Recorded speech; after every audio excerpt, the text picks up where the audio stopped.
Јавните собири ќе продолжат да бидат забранети во Холандија. Швајцарија треба да спроведе слична забрана, бидејќи двете нации се борат против влошувањето на инфекциите со COVID-19 среде вториот бран на вирусот во Европа. Навистина не оди добро, ниту со стапката на инфекција и ниту во болниците, рече вчера холандскиот премиер Марк Руте, додавајќи дека во наредните недели може да се изречат повеќе мерки доколку ширењето на вирусот не забави.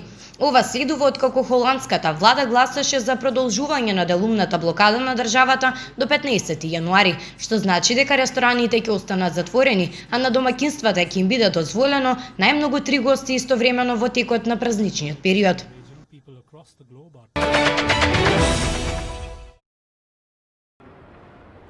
Трет бран на пандемијата на коронавирусот е известен и се очекува во првите месеци од следната година, тврди познатиот италијански виролог професор Андреа Крисанти. Тој актуелната здравствена ситуација во Италија ја оценува како тешка, но стабилна.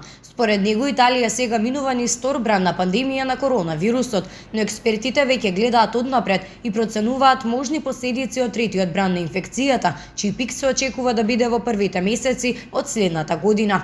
Иако кривата на заразата се намалува, не смееме да ги облажуваме рестриктивните мерки, бидејќи треба да поминат месеци пред евентуалната масовна вакцинација на населението да покаже резултати, тврди италијанскиот виролог.